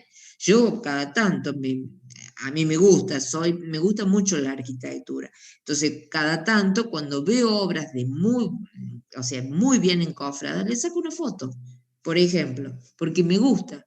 Y también le saco a cosas que digo, ¿cómo se puede hacer esto? Y digo, bueno, algún día voy a armar una clase para mostrarlo a los chicos y nunca lo hago. Pero es una forma de ir viendo, empiecen a mirar, miren más para arriba, no tanto en la compu. Es mi consejo, es humildemente lo que yo creo que pueden hacer. ¿Estamos hasta acá? Sí, profe. Perfecto. Bueno, después tenemos estas planillitas que todos ustedes la tienen ahí en alguna parte, la mayoría de los que me han mostrado a mí los trabajos. Estas también nos ayudan a nosotros para lo que es aporte de material, porque nos dan datos que los planos no tienen. ¿Se acuerdan que nosotros siempre decíamos los planos son complementados con la parte gráfica, con la parte escrita? Dentro de esa documentación decíamos planos, planillas, pliegos. Bueno, a veces no están ni en el pliego ni en el plano, pero están en las planillas. ¿Qué datos son? Por ejemplo, las luces, si estoy haciendo una losa de hormigón macizo, en este caso ya por los espesores uno tiende a intuir qué tipo de de qué tipo de losa es, si es, como ustedes decían, si es de 12, yo ya estoy intuyendo de que es una losa maciza, cómo está armada esta losa, con qué dimensiones, qué tipo de armadura, acá me dice diámetro 6, si tiene estribos de cuánto es, si son del 6, está armada en una, en dos direcciones, dónde se doblan los tramos. Bueno, siempre me dan alguna información. A veces no es mucha, a veces con esto ya es suficiente. Por ejemplo, tengo el tipo de hormigón, un H17, la acero convencional. O sea, bueno, tengo algunos datos. Entonces vamos ahí y buscamos los datos. Después hay que hacer un desglose. Por ejemplo, en este caso tienen las planillitas de losas de hormigón pretensado, hormigón H17, y el acero me da las luces, las cargas, bueno, en el momento, pero también me da el espesor de la losa, 18. Y el otro día me preguntaban, un grupo también, bueno, acá me habla de la malla de distribución, que también la tengo que calcular. El ladrillo, fíjense que es de 13. ¿Cómo es el ancho de una losa? Que a mí un poco, esto por ahí me pone, me desubico un poco de ver que no interpreten o no hayan visto esta parte. El alto, perdón, de la losa va a depender del tipo de ladrillo que nosotros usemos. Los ladrillos básicamente son de 9, de 13, de 17, de 18, y de acuerdo a eso, si yo le pongo entre 4 o 5, acá dice 5 centímetros de capa de compresión, me da esta altura de la losa. O sea que el que me marca a mí la losa, que es el ladrillo. Cuando yo tengo un techo que no tiene entrepiso, que no va a ser un entrepiso, ni voy a proyectar nada el día de mañana sobre el piso, y el ladrillo puede ser, lo ideal sería uno de 13, pero puede bajar si quiero abaratar costo a uno de 9. Tengo que saber que lo hice con uno de 9, entonces la losa es relativamente de poco espesor. ¿En qué me perjudica? Y bueno, tendré que hacer una mejor cubierta y demás, y en qué otra cosa me perjudica, que si algún día quiero hacer una ampliación y quiero hacer algo arriba, bueno, seguramente la gente que esté arriba, la gente que esté abajo va a escuchar los pasos del que está arriba. Que eso hoy por hoy, si se ponen a ver cuántos ustedes han estado en un departamento, le escuchan los pasos del de arriba.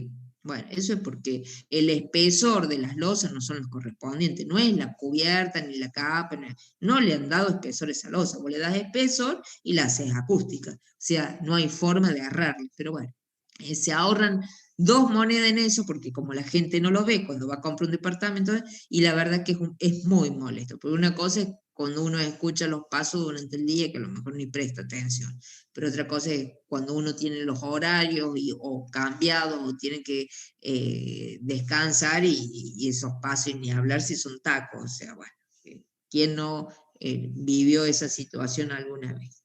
Bien. Me voy un poco de la rama, pero bueno, son cositas que me gusta irles aclarando. Acá tenemos otro tipo de vigas también, muy parecidas a la anterior. Acá lo que me muestra los esfuerzos de corte, nada más que tiene la parte más desarrollada de los estribos, con más aclaraciones. Esto en el caso de vigas, por ejemplo. Tenemos distintas vigas, las luces que tienen. Es una planilla de losa, pero tiene algunas características de cada una de las vigas de apoyo y demás. Bueno, son distintas planillas que ustedes van a encontrar dentro de la documentación que ustedes tienen para analizar. Después vamos a ver en detalle cómo calculamos la armadura y los hormigones. En el caso, estas son las famosas tablas que también están en el Chandía, son tablas para determinar morteros u hormigones de acuerdo al volumen, o sea, para un metro cúbico o un metro cuadrado. Generalmente uno hace para un metro cúbico de mezcla, aplicado después al metro cuadrado de construcción. Entonces eso hay que verlo cómo lo pasa, que es un error muy común de que por ahí le pifien a las unidades de medida. O sea, están calculando en metros cuadrados, van a las tablas de aportes, que no son estas, sino las que van a utilizar en el Chandía, y está en metros cúbicos, y esas aplican, entonces después les da una cantidad que no condice con nada. Tengan cuidado en eso, tengan cuidado en eso. Bien. El rendimiento de la mano de obra, y cierro con esto, porque quiero ver un poquito de los trabajos prácticos, me comprometí con ustedes en eso, o sea, voy a tratar de cerrar, los va a quedar rendimiento de equipos, y vamos a volver a la parte de aportes la próxima clase. Después de la presentación de ustedes, vamos a volver a la parte de aporte, porque yo sé que acá quedan muchas cosas dando vueltas y que también se les complica un poco. La mano de obra, ¿qué pasó? Bueno, lo mismo, exactamente lo mismo que pasó con los materiales, pero con un gran inconveniente. ¿Cuál creen que es el inconveniente? Voy a buscar un vaso de agua.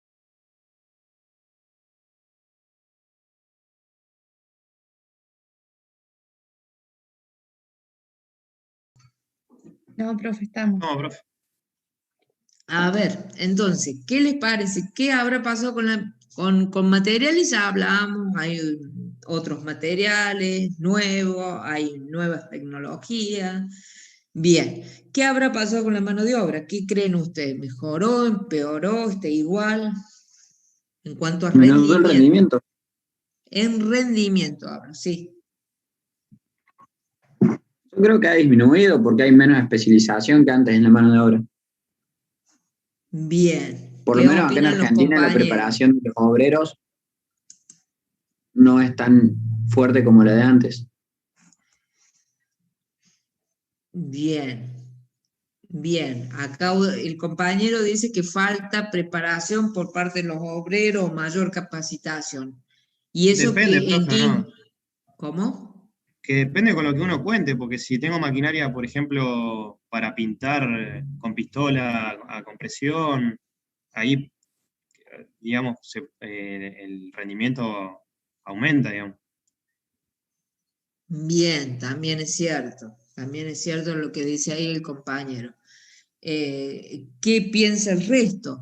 Porque acá Profe. tienen uno que piensa de una forma y el otro, uno dice que bajó el rendimiento y el otro que aumentó el rendimiento, más o menos. O sea, uno dice que porque falta especialización y el otro compañero dice porque hay mayor tecnología. ¿Qué opina el resto? Yo creo que Alguien cada que vez desempate. hay como más, como técnicas constructivas más nuevas, entonces como que se va requiriendo una mano de obra cada vez más especializada. En esto de que ahora se empieza a utilizar, por ejemplo, la construcción en seco, bueno, necesitamos un personal capacitado para esto. Como que cada vez se va mejorando, me parece. Bien. En realidad, Profe.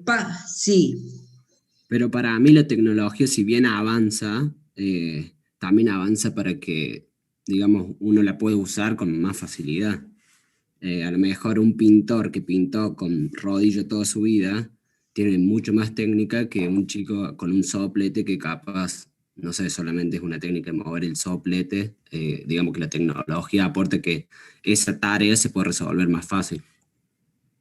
Bien, bien. ¿Alguien más?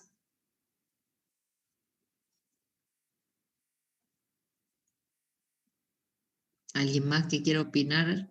En realidad todos tienen razón, o sea, parte de esa razón que está bien. Por un lado, se perdió todo lo que era la capacitación, eso hace que baje el rendimiento, que la gente no tenga conocimiento. Lamentablemente, nuestro rubro en particular es uno de los rubros que poca profesionalización tiene porque no hay capacitación ni de parte de los que están a cargo, jefe de obra, contratista de obra, ni siquiera por parte de algunos otros organismos, como puede ser lugares específicos donde uno puede hacer estudios o capacitación. Ahora la Universidad Nacional de Córdoba, la UTN, están haciendo algunos cursos de capacitación a nivel terciario que, bueno, puede ampliar un poquito esto, pero en realidad el oficio que daba la figura del oficial, el medio oficial, el ayudante, cada una de esas figuras, que ya las vamos a ver también en otro momento, eso se fue perdiendo con el tiempo y nuestra profesión, lamentablemente, se presta para que el taxista o la persona que hace una semana atrás manejaba un taxi o hace una semana atrás era vendedor de ropa en un negocio, a la semana esté trabajando en una obra porque se quedó sin trabajo, o sea, porque es como una verdulería, es una salida rápida en una situación de emergencia. Entonces, siempre que se lleve a alguien a la obra, sirve para ayudar, en un concepto errático, porque muchas veces esa persona puede traer más complicación dentro de la obra que beneficio. Pero bueno, esto de llevar gente a la obra es relativamente a veces importante. Voy a leer un mensajito. Profe, y con respecto a la mano de obra extranjera, porque sé de muchos casos donde prefieren a personas que vienen de Bolivia o Perú, por ejemplo, donde mejora la calidad de trabajo y son más propensas a capacitarse. Sí, en parte también eso es cierto, Lorenzo, porque ya vamos a hablar, hay mucho para hablar de esto. En realidad lo que tiene esa gente la gente que viene inmigrante, se presta, primero que tiene mucha más voluntad y menos maña, o sea, la maña es una cosa que es una manera burda de decir que no traen como costumbres de nuestro país de, bueno, tirarse a chanta, hacer las cosas con una cierta lentitud, ser mañoso, ser caprichoso. Esa gente suele ser muy trabajadora, muy obediente, y la paga que se le hace es mucho menor. Entonces, en la mayoría de los casos. Por eso compiten con nuestra mano de obra. Pero el problema del rendimiento, y que eso nos ocupa a nosotros, porque el rendimiento es la falta de capacitación, la falta de experiencia. Pero si no la tienen los ingenieros que salen a la calle, imagínense mucho menos la gente que está en obra. Y muchas veces confundimos nosotros mismos, por no preguntar, por no asesorarnos, de que como lo hace el albañil, porque una persona que tiene cierta edad y toda la vida, y encima te lo dicen, yo hace 50 años que lo hago así, y bueno, pero hace 50 años que lo hace mal. Entonces, decir eso por ahí es medio chocante, más si uno es joven y recién empieza y no tiene mucha experiencia, pero ustedes tienen que sacar su cuero y hacerse duros en la situación y poner los límites, siempre y cuando tengan la humildad de saber que están en lo cierto. Si ustedes tienen dudas, bueno, vayan y consulten a la fuente. Vayan a ese lugar, que es la gran biblioteca que les decía recién, donde van a tener todos los libros y van a sacar, y ahí van a ponerse a ver cómo es el tema de un encofrado. Entonces, este me dice que compre tantos puntales, voy a ver si realmente los tengo que comprar, o puedo comprar menos, o me van a faltar, que eso hace el rendimiento. Entonces, ahí ustedes se pondrán a ver. Como el famoso plano que ustedes hacían para ver dónde quedaban ocultos esos pequeños recortes que hacíamos del cerámico. Bueno, que no eran otra cosa que planos de detalle. Entonces, todo eso pero eso, si uno lo hace desde la humildad, no lo sé, pero me capacito, no hay problema. El problema es cuando uno confía demasiado en alguien y no sabe si eso está bien tampoco, o directamente quiere imponer algo sin haber ido a consultar. Eso es lo que no debemos hacer. Bueno, obviamente que tenemos que conocer la técnica, tenemos que hacer un control de obra, o sea, el rendimiento de la mano de obra, la mano de obra no se hace por sí sola. Si yo no pongo una estructura de control dentro de la obra, de todas las actividades y tareas, difícilmente sea bueno el rendimiento, porque bueno, depende del tipo de contrato, depende de un montón de cosas, pero la gente va a hacer lo que le convenga a la gente. Si es personal jornalizado, se van a poner a tomar mate todo el día, y si es personal a destajo, o sea, por metro cuadrado o metro lineal, me van a pintar o revocar hasta las puertas, porque total ellos cobran por metro cuadrado. Entonces, bueno, ese rendimiento, para más o para menos, se da un equilibrio con el control de la obra. Por eso hay que tener en cuenta el tipo de contratación, los plazos de ejecución, en qué condiciones estoy trabajando, no es lo mismo el frío intenso, el calor extremo, no es lo mismo trabajar en condiciones de mucha humedad, en condiciones de poca humedad, o de sequía. Bueno, si hay seguridad o no en la obra, cuando el obrero está en condiciones muy precarias, o sea, tiene un tablón arriba de 2 tachos de 200 litros y por ahí tiene que manejarse con el material y con otro compañero, y bueno, lo hace con cierta inseguridad, y eso hace que esté más preocupado si se cae que de la tarea que tiene que hacer. Por eso por ahí hay cuestiones que no solamente tienen que ver con la seguridad, sino también con el rendimiento. Entonces por ahí el gasto no se evalúa correctamente. Bueno, también depende de la logística, la planificación. Y con respecto a lo que decían ustedes del rendimiento, que ha mejorado con respecto a la tecnología, sí, obviamente. Hoy un hormigón proyectado o un revoque proyectado lo hace rapidísimo con la maquinaria. Pero también esa maquinaria necesita de capacitación, o sea, el operario tiene que ser capacitado. Parece un detalle menor, porque si llena la máquina, hace el mortero, la máquina sola te tira el hormigón o el mortero, y lo vas corriendo, como decía el compañero con el soplete, en el caso de la pintura. Pero ¿qué pasa?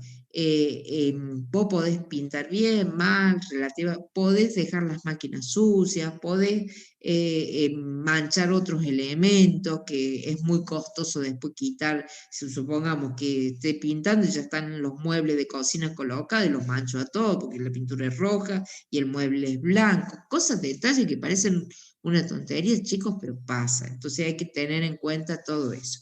Vamos a volver a hablar de los rendimientos. Hasta acá, ¿quedó más o menos en claro el tema de las planillas y de dónde sacamos los datos?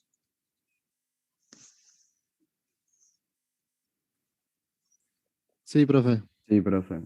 Bien, entonces la mano de obra, también el rendimiento lo vamos a sacar al igual que sacamos los materiales del Chandia. Pero ahí sí, con el Chandia hay que tener cuidado. En la parte de materiales, digamos que salvo nuevas tecnologías, estamos más o menos bien. En la parte de mano de obra no viene bien. ¿Por qué? Porque el rendimiento no es acorde al rendimiento actual. Entonces, le pueden pifiar por de más o por de menos, dependiendo la técnica, dependiendo a dónde hagan la obra, va a depender de un montón de factores. Ese rendimiento es para aquella obra que se hace en un plazo determinado, con personas capacitadas, con todo el material en la obra y con cierta seguridad. Si no lo hacen en esas condiciones, es como que esa mano de obra les puede no ser la cantidad de horas que dice ahí. De hecho, si ustedes lo comparan después o lo hablan con cuadrilla, dicen, mira, yo tengo para hacer un revoque de, no sé, 60 metros cuadrados de revoque exterior en 4 días, ¿qué te parece? y él les da otro valor, y bueno, es muy probable que ustedes ahí se den cuenta que esas tablas no están tan buenas. ¿Por qué les digo esto? Para el trabajo práctico no pasa nada, o sea, no le vamos a terminar pagando a nadie, ni vamos a hacer acopio de ningún material. Pero para que ustedes sepan de dónde sale esto a la hora que ustedes lo tengan que hacer para un trabajo de ustedes propio. ¿Se entiende? Sí, profe. Sí. Bien. Consultas. Vamos a volver sobre esto porque ha quedado mucho como para hablar. Así que tenemos acá los libros que dimos al principio.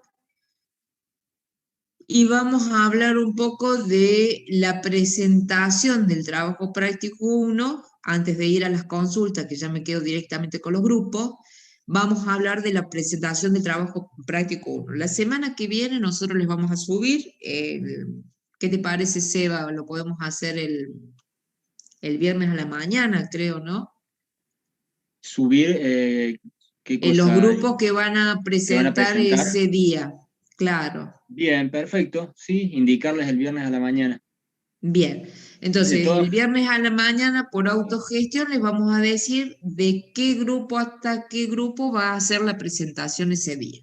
Los otros no es para que se pongan contentos o tristes, porque después cuando se presente el segundo trabajo práctico vamos a invertir. Entonces van a tener una presentación seguramente del 1 al 12 o del 13 al 24 en la primera fecha y el otro grupo en la segunda fecha. A su vez los vamos a dividir para poder tomarles a todos juntos, a esos 6 grupos, 12 grupos que vamos a tener, los vamos a dividir en 2 grupos. Entonces, muy probable que con el profe que hacían el seguimiento no les toque para hacer la exposición del trabajo práctico. Por lo tanto, les pido a todos que se pongan al día y que se pongan al tanto de todo lo que es el trabajo práctico, porque vamos a poner una nota en forma individual de cada uno de ustedes. O sea, queremos tener la certeza de que todos están trabajando en el trabajo práctico. Es lo único que queremos. En esa presentación, no hay otra.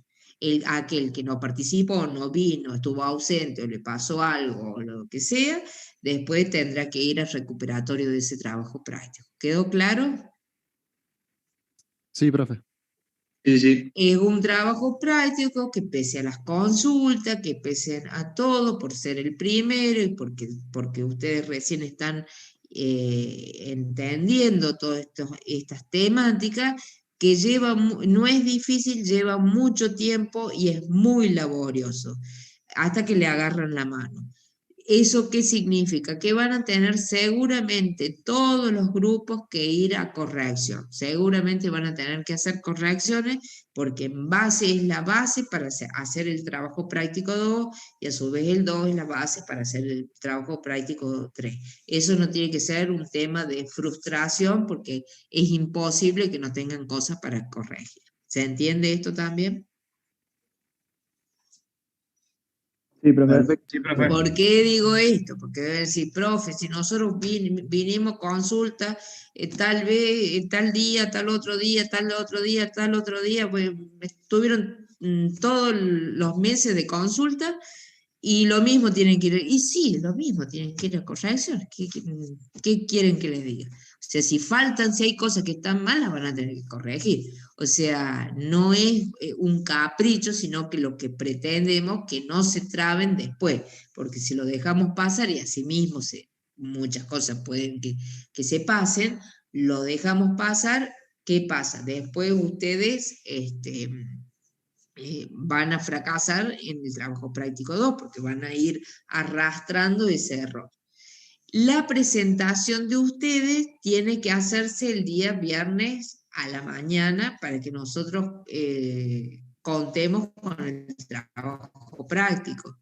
Nosotros le tenemos que hacer una breve lectura, por lo tanto todos en formato PDF tendrán que presentar los planos y el trabajo práctico correspondiente. El día viernes antes del mediodía, que nosotros vamos a subir los grupos que tienen que presentar. ¿Quedó claro? O sea, profe, todos tienen que enviar o sea, los planos, el PDF, todo, y ahí recién después usted Del dice 1 al 24. Y ahí recién nosotros al mediodía le vamos a subir y le vamos a decir que es a partir del 1 al 12 o a partir del 13 al 24. Bien.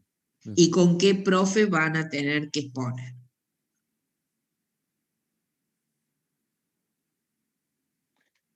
Adriana, te hago una consulta. Sí. ¿La entrega la hacen por mail o querés que cree en la aula virtual un espacio para que ellos suban los trabajos ahí? Mejor así Bien. no los llenan el casillero de mails Perfecto. y se mezclan con los otros. Sería Perfecto. bueno, Seba. Entonces, te agradezco. Sí, sí. generamos ese espacio que va a estar abierto hasta el viernes 21 de mayo a Al la hora mediodía. 12. Claro. Exacto. O sea, ustedes lo pueden mandar en cualquier horario, el jueves. O sea, ¿cuándo lo podés abrir vos, Seba? Ahora termino la clase y lo puedo abrir. Ah, bueno. O sea, ya a partir de ahora tienen disponible, que tengan disponible para poderlo presentar. Sí. Perfecto. Muchísimas gracias. Listo. Bueno, consultas con respecto a esta presentación. Se les va a hacer preguntas muy, muy sintéticas sobre el tema del trabajo, así en forma individual. Tienen que estar con la cámara presente, todo el grupo. Aquel que tenga algún problema en particular tendrá que, bueno, después manifestarlo a través de un mail o por el medio que sea y traer el certificado correspondiente. O sea, cada presentación del trabajo práctico es un 50% también para poder ir a la aprobación directa. Eso también se los expliqué el primer día de clase, por si se olvidaron. Profe, entonces hay que entregar lo que sería el pliego de especificaciones técnicas, los planos. O sea, tienen que entregar la primera parte de la documentación, que lo tienen ahí, Sebastián le subió el trabajo práctico 1. Es toda la documentación de planos, más memoria descriptiva, más planillas de locales, más planillas de locales con niveles de terminación, más listado de tareas, más pliego de especificaciones técnicas, más la memoria descriptiva, que va antes del pliego y el listado. Bien, gracias. De nada. Profe, ¿habría que preparar una presentación en PowerPoint, algo así? No, no necesariamente. Simplemente, si lo quieren hacer y a ustedes les sirve, no hay problema. Pero simplemente es mostrar los planos, que traten de tener uno solo, que tenga por lo menos la planta, 2 cortes, fachada. O sea, el resto de la información la pueden obviar en esta presentación, pero no que anden buscando en la computadora el plano. Eso sí, tengan las cosas a mano. El plano, las planillas, la memoria, el listado y el pliego. O sea, para uno subir y bajar y decir, a ver, miremos acá, o por qué pusiste esto, a ver fulano, por qué puso lo otro. O sea, va a ser una charla muy parecida a la que tienen en la consulta, pero ya con preguntas específicas para cada uno de ustedes. ¿Por qué esto? Ya no explicándole yo, ni Seba, ni Joaquín, sino ya preguntándoles a ustedes cómo lo hicieron. ¿Se entiende? Sí, profe, gracias. Bien. Esto lo dijimos el primer día para aquellos que no escucharon o no estuvieron presentes. Bueno, esa es la modalidad, porque es muy importante. O sea, nosotros le damos más importancia al trabajo práctico que a lo que es el parcial, porque el parcial no deja de ser o bien unas preguntas o a través de la UB con el cuestionario, que tampoco es como para llevarse esta materia con una aprobación directa, sino más. O sea, me parece que tienen que haber un cierto compromiso por parte de ustedes. Bueno, dicho esto, si no hay más preguntas, me quedo con los grupitos. Ah, no, me quedo acá, me voy a mi aula, porque vos, Sebastián, Sí. tenés... Sí, yo me voy a quedar con los chicos, pero te cedería el lugar, pero no tengo que estar presente yo para que pueda... No, por eso.